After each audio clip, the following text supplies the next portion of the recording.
Bonjour à tous, bienvenue dans cette vidéo. Aujourd'hui, nous allons voir le temps simple de l'indicatif, notamment le futur. Alors, que sont les temps simples de l'indicatif? Qu'est-ce que le futur de l'indicatif exprime? C'est ce que nous verrons dans cette leçon. Donc, que sont les temps simples de l'indicatif? Donc, les temps simples se conjuguent sans auxiliaire, contrairement au temps composé. Par exemple, si je dis « je pars à midi », donc dans cette phrase, en fait, on va avoir un mot pour le verbe. Donc, c'est un temps simple. Contrairement à la phrase « je suis parti à midi », on va avoir un temps composé parce qu'on a un auxiliaire puis un participe passé dans la phrase. Les temps simples permettent de situer les faits les uns par rapport aux autres. Donc on a 4 temps simples, le présent, l'imparfait, le passé simple et le futur.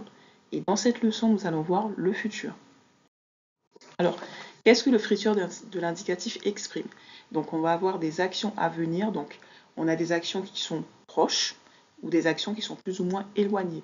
Donc si je dis ce soir nous irons au restaurant, donc bien sûr c'est le futur et c'est un avenir très proche puisqu'on a l'information que c'est ce soir. Deuxième phrase, quand tu seras plus grand, je t'achèterai une voiture. Donc là c'est dans le futur et on voit que c'est un futur un peu plus éloigné parce que c'est quand tu seras plus grand. Il faut noter également, pour l'utilisation du futur proche, on peut construire la phrase de la manière suivante. Donc, c'est-à-dire conjuguer le verbe aller au présent et utiliser le verbe que l'on souhaite utiliser à l'infinitif. Donc, par exemple, si je dis « je vais aller voir ton professeur », donc c'est une action qui aura lieu très rapidement. Donc, je conjugue le verbe aller et je mets là aller à l'infinitif. Deuxième cas, parce que du coup on peut utiliser également d'autres verbes, nous allons manger à 13h. Donc cette action va arriver très rapidement. Donc je conjugue le verbe aller à la première personne du pluriel et je rajoute le verbe manger à l'infinitif. Donc cela permet de comprendre que cette action aura lieu très rapidement. Autre cas de figure, on utilise le futur de l'indicatif pour donner des ordres ou des conseils. Par exemple, si je dis « tu feras la vaisselle maintenant », c'est un ordre et j'utilise le futur. Dans le cas d'un conseil, par exemple, je peux dire « une fois arrivé devant l'école, tu tourneras à droite ». Donc c'est également un conseil que je donne et j'utilise le futur. Alors, pour mettre en pratique tout cela, je te propose un exercice. Conjugue les verbes entre parenthèses dans les phrases au futur de l'indicatif. Alors, je te propose de mettre ta vidéo sur pause pour faire l'exercice, puis ensuite tu pourras revenir pour qu'on suive ensemble la correction. A tout de suite, bon courage à toi. Donc nous revenons pour la correction de l'exercice. Alors corrigeons l'exercice. Donc la première phrase qu'on avait était celle-ci. Quand j'aurai 18 ans, j'apprendrai à conduire. Donc il fallait conjuguer le verbe avoir au futur et le verbe apprendre. Et donc dans cette phrase, nous voyons que c'est un futur éloigné, puisque du coup on sait que ce sera quand la personne aura 18 ans. Deuxième phrase, quand tu le verras, tu lui passeras le bonjour. Donc il fallait conjuguer le verbe voir et le verbe passer.